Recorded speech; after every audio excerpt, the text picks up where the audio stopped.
It's 10:15 on a damp but warm Liverpool morning. The train from London Euston arrives at Liverpool Lime Street on time.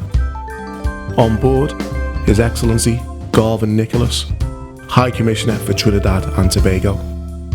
He's here to visit Liverpool for 2 days, and during those 2 days, our cameras will follow his every move, seeing who he meets and greets as he makes his way through our community, hopefully giving you an insight to what ambassadorial visits are all about, and giving you a personal insight to the High Commissioner himself.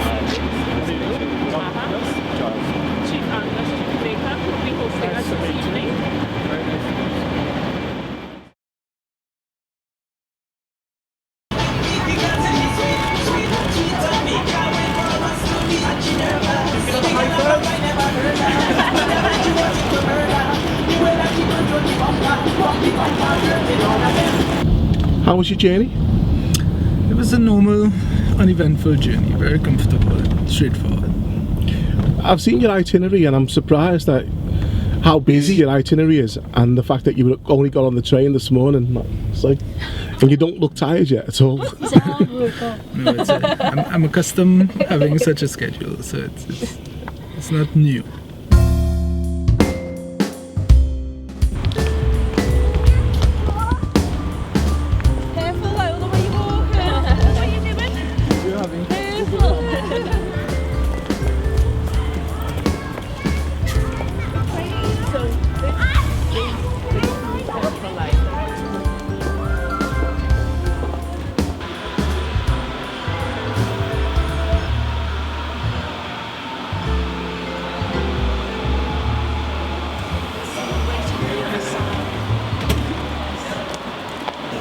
So the ground floor is Read, which is our popular reading area, fiction, non-fiction. We've got a game area at the back. We want to attract young people into the building. So that has Xbox, play games, and a Bose music system to get teenagers in. We don't care, they're just coming in to play. We want them to see that a library is cool to come into and where they can chill out. I know all the terminology. I've picked that up from the architects. This is where we house the archive of the city, which dates from 1207, and we've got the original charter on display. I'll show you when we go up to Hornby Library. And we also keep in here our rarest items. So the only way in is either through a dispatch area at the back, which again is sealed. We haven't actually got passes to get into this building. It's so secure. And the other way in is across that bridge. All right. And that leads through to the new search room. So anybody who wants to see any original archives, they ask for them in a secure area upstairs that I'll show you. The staff go over the bridge. There are lifts and staircases inside the repository. They go up and down the 4 floors, get what they want, bring them out, and the public then see them. So that's why we're a public library and an archive. Brilliant. And the two work very effectively together. Yeah. So that say if people are tracing their family tree, they can also learn about the social history of the city at that time. Or if they know the street that they're from, they can find out the history of that. And there were some exhibitions up there relating to the Beatles, of course, football, of course, and railways, because the Liverpool-Manchester Railway was the first public railway in the world. And so there's information on that. We'll just have a look at that. This is His Excellency Consular Natalie Nicholas Stansfield and Helen Thomas. So this is the earliest atlas we've got with a detailed map of Trinidad. It was published in 1783. It's perhaps the first atlas of the whole West Indies, and it's got descriptions of each of the islands in as well. Is that still called? This is part of Venezuela. This is Venezuela. Right. Parallel. And then Trinidad. There's Trinidad and Tobago. The second book's quite interesting. It's 1805 Travels in Trinidad, a series of letters by a member of Parliament, which actually is published in Liverpool. What was interesting is that the actual portrait of the island was slightly different in shape from what we traditionally know to be the shape. So it certainly evolved over time. But of course, any kind of archive material of that nature is always very impressive to see. I am a bit of a history buff when it comes to that, and I certainly enjoy seeing those sorts of archives. People can come here and socialise, they can learn things, we can provide information, they can borrow books, they can join a reading group, and we work with babies to old people, and we work with all communities in the city. So we're a universal service.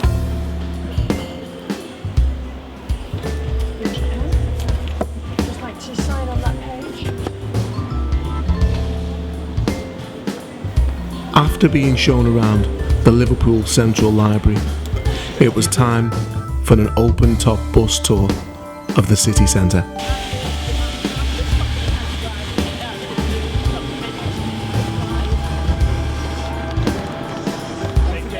Look over to the left and you will see the truly magnificent St George's Hall, which is considered to be the neoclassical building in Europe and one of the most important buildings in the world.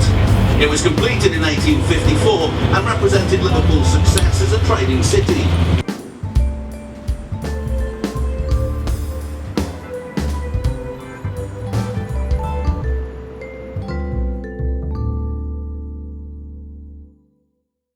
Okay.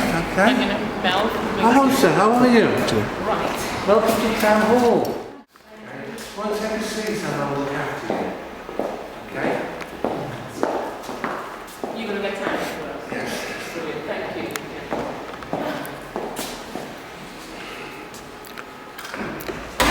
And this is the sitting book. So, excuse me, High Commissioner, how has your visit been so far?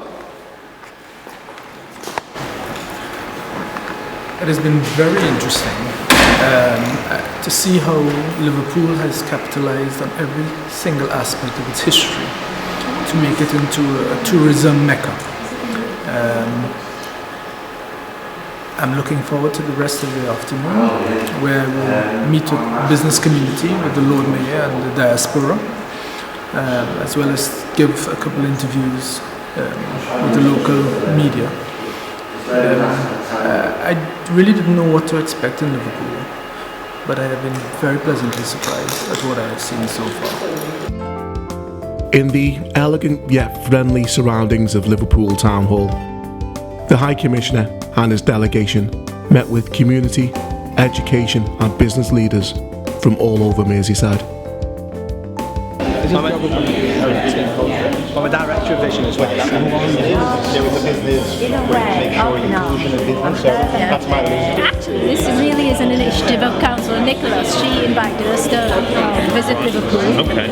So High Commissioner certainly made a tremendous effort to visit. His schedule is unrelenting. Yeah, I bet, yeah. So essentially, one, to connect with our diaspora here in Liverpool, and two, to discuss any opportunities for trade and investment between Liverpool and by extension the UK and Trinidad and Tobago. Right, okay, good.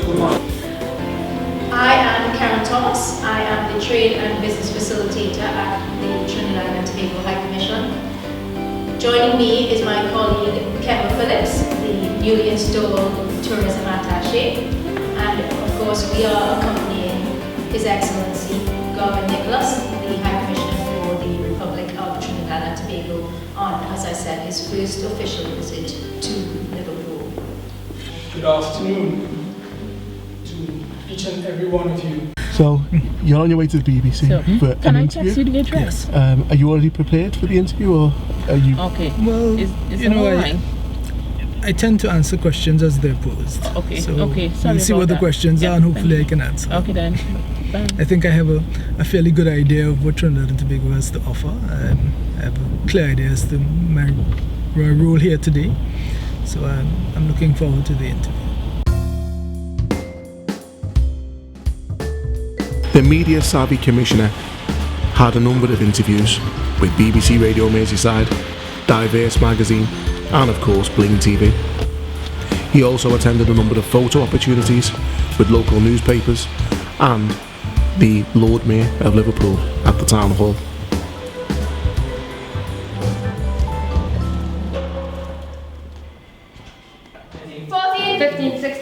18, 19, 20, 21, 22, 23, 24, 25, 26, Sergeant. On number 2, step forward, march. Number 1, stand fast, left, right and left, turn. Forward, quick, march.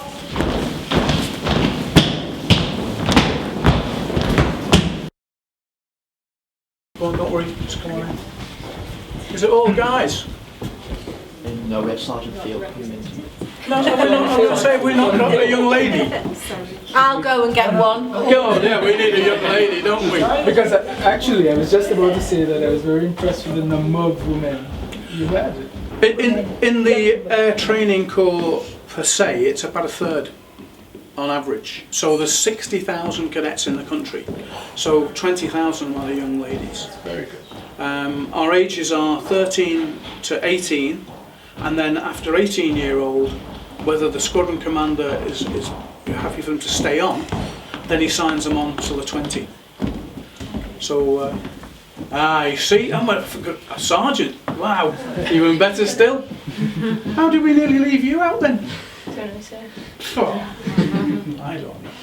So, sir, there's some young people who you can ask what they think the air training course done for them. ready to be shot. They're nervously waiting for the questions. Yeah. Difficult questions. Yeah. No, I must say, so far they've really been impressive. Water. Water. And maybe you'd want to give me an idea of why the cadets and what do you intend to do? I was very interested in aviation myself, and I've always aspired to become a pilot. And the opportunities that the Corps provided with flying and gliding, I just took them straight away as soon as I had the opportunity. And yes, again, when I finished sixth form, going to apply for the Royal Air Force, become a pilot. And you got to have your backup, so it'll always be military, such as the Navy. So that's my future plans. How do you feel about the troops having to go abroad and get involved in all of these wars in Afghanistan, etc.? Is that something you want to be a part of? Well, it's very hard, obviously hard question to answer. However, it's just playing your part as a citizen. Every single person, I believe, has to play a part with either protecting the country, serving the country within it or out of it. So it's a sacrifice that one has to make. So. And how old are you? 16. 16. Okay, so you joined at 13 as well? Yeah. Is it is 13 the Yes. age? Yeah. Okay. Have any of you applied for IACE yet? Not yet. Any of you intending on applying for IACE? What country would you like to go to? Court! No, actually, I'll tell you. I was an army cadet because we did not have air cadets. We had air scouts. I was never going to be a scout. But we've started introducing air cadets into a system, and certainly if we can find a way for you to probably come over and spend a month or something, and I think we should explore those opportunities, don't you? Yes, I think so. With the High Commissioner visiting the air cadets, I think it will help promote the air cadets and what we do and how well it does and inspires young people to join the military. And I think it's a great honour for us, our squadron. He seems really well presented. We feel honoured that he's chose 7F of all squadrons to come down to. We had a first visit to Liverpool, and I think he's chose to make the right choice. Yeah, we're just happy that he's came, and it's been a good visit.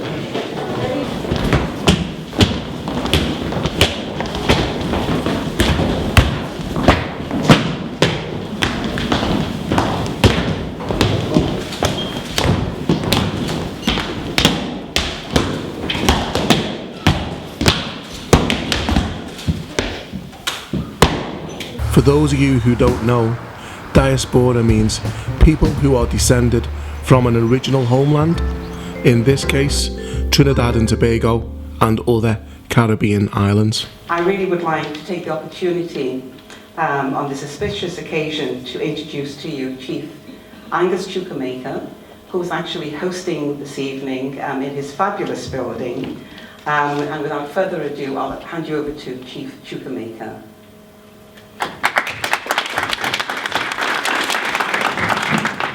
Yes, we're delighted he's here. It is good for Liverpool. Liverpool has been a place for our community for over 300 years, and we have a legacy here in the city. So we're delighted when we see people from the diaspora and the High Commission in particular visit Liverpool and meet black people in particular. I'm delighted he's here.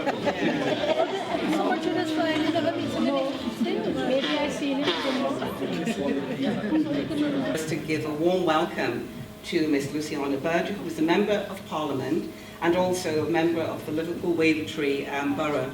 Again, thank you so much for coming here this evening. It means a great deal to us. I know you've been very supportive of a lot of the work that's carried on within our very diverse community. Without further ado, I'll hand you over.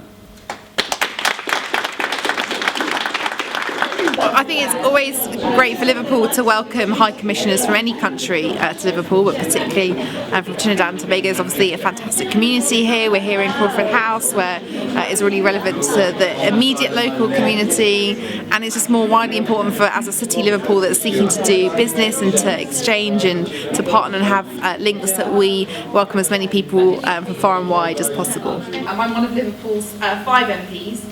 And together we collectively know how important it is to welcome people to Liverpool. We are a city that is outward looking. You'll have seen from the liver birds on the top of the liver building, we have one that makes sure our sailors go out to sea and are looked after, and we have another one which welcomes people to this city, and I was welcomed to this city a few years ago. And I was looking and doing my research in advance of having this meeting, and I must say that one of the articles that I found about His Excellency was that he is a maverick at the helm.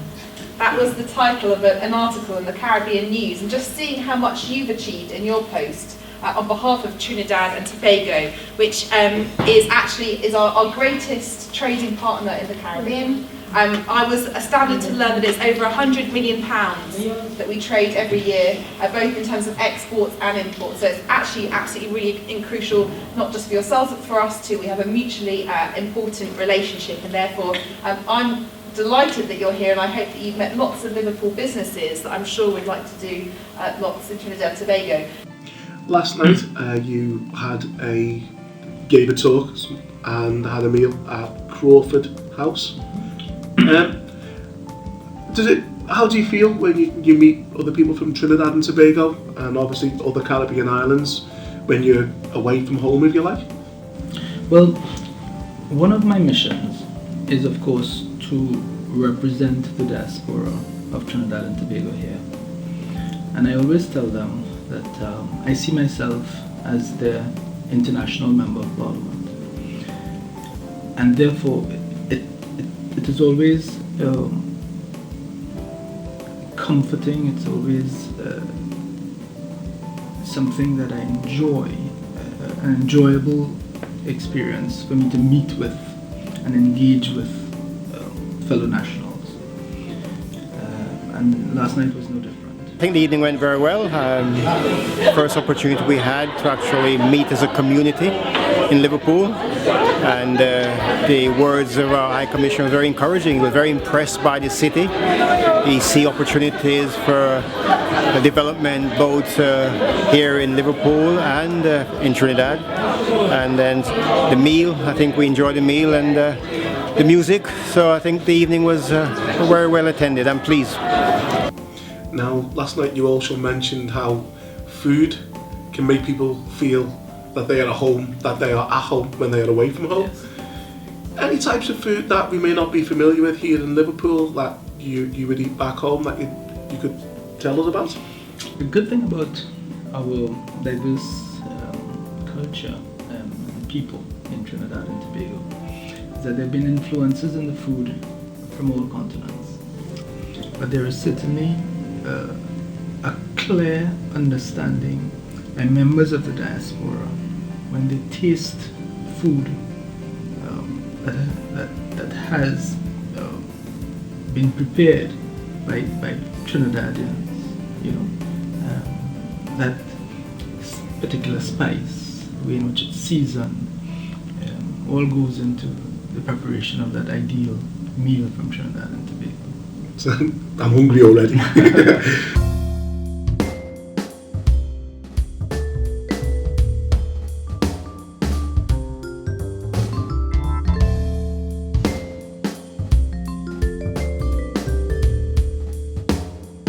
15 hours on the road, and finally, time for some rest.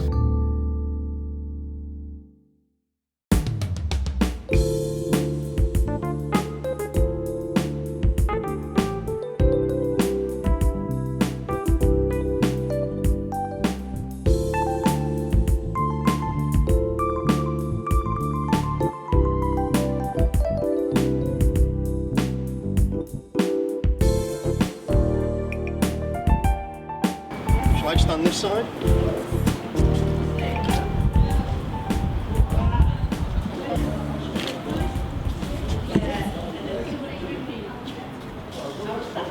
Thanks, Sarah, for having us. Hello, sorry, I forgot to put my badge on. We're sort of, this is the bit that we open to the public. How long have you got? Where? 10, 15 minutes. 15 minutes. 15 minutes, is that all right? I've just got a few things out to show you. Great. Is that all right? Yeah, brilliant. Can't help, archivists always like to get stuff out. So it's just on a little table in here. We have some important collections relating to the transatlantic slave trade. But they tend to be from the Liverpool end, so they're business records predominantly, and they very rarely mention sort of individuals apart from the Europeans, but they're all about money.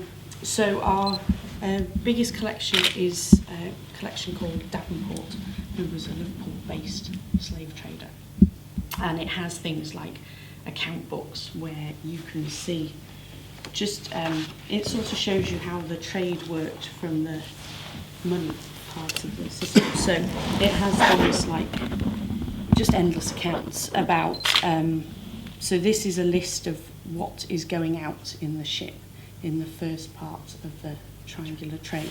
So this is manufactured goods, so it's beads and knives and cloth and anything else that they thought would sell on the coast of West Africa. And then there's things like the list of tradesmen, which sort of is evidence of how pervasive the business was throughout the city. So you've got all the manufacturers supplying the goods, then you've got the people fitting out the ships. So as well as the owners who were making money, it's sort of providing employment for sailmakers and carpenters and lots of other people as well.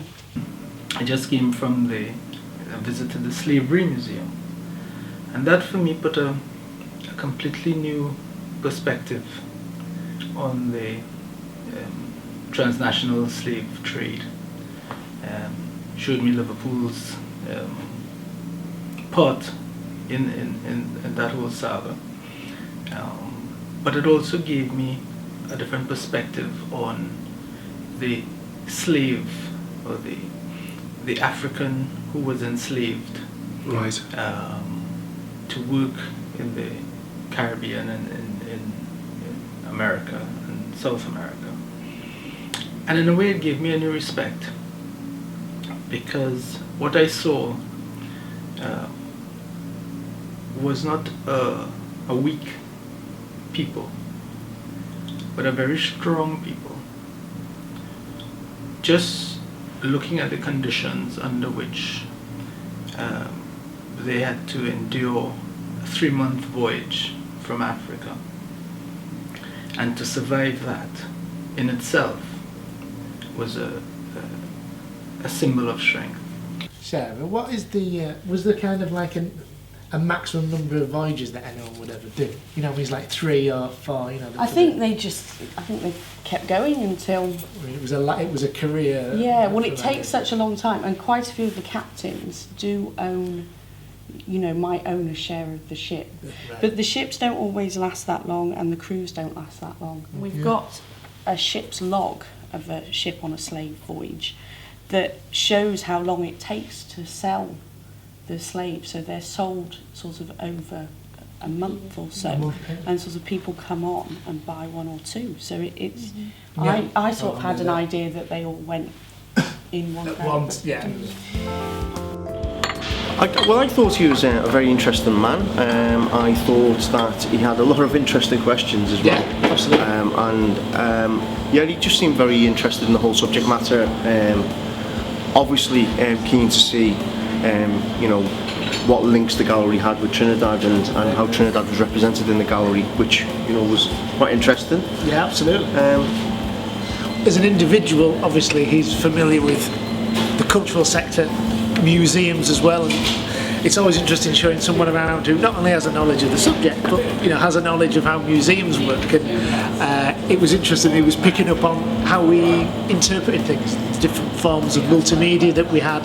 So it wasn't just about the subject matter. It's how we actually portrayed the subject, and he was really interested in what we were doing as a museum today, making ourselves relevant.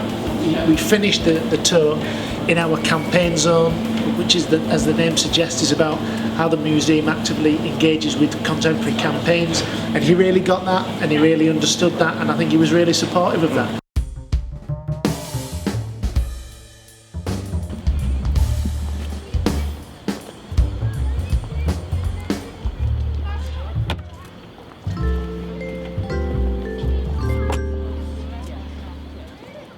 I think the visit has gone quite well in that we've actually gotten the High Commissioner for the first time to come up to our city, so that's a plus. He's engaged with businesses, he's engaged with the diaspora, the Trinidad and Tobago diaspora, and today we had a meeting where we met with Nick Small and Vision, looking at tangible investment and partnership working. So far the first step has started taking progress, so it's just to see that how it's going to become tangible. So I think for now it's quite hopeful, and I think it's gone well. So the important thing will be to use the contacts that we've had, keep in contact with everyone, and hopefully proposals that were promised come through, so that we can actually get something down to the Trinidad and Tobago government and have something actually happen. Yeah, that's what we want to see, is tangible investment and trade partnership for the city of Liverpool and for Trinidad and Tobago.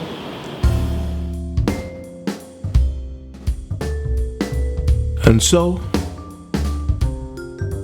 the whistle-stop tour of Liverpool was over. I'd like to think that Liverpool put on a really good show, and that the High Commissioner thinks as warmly and as favourably of Liverpool as we think of him. Just before he left, I said to him, I hope that you come back when you're in your 70s or your 80s, because then I'll be able to keep up with you more easily. He smiled and said, and what makes you think you'll be able to keep up with me then? Fair enough.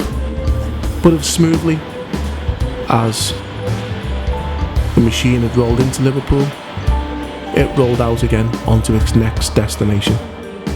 And by machine, what I'm really talking about, of course, was the Trinidad and Tobago's High Commission's delegation to the very unique city that is Liverpool.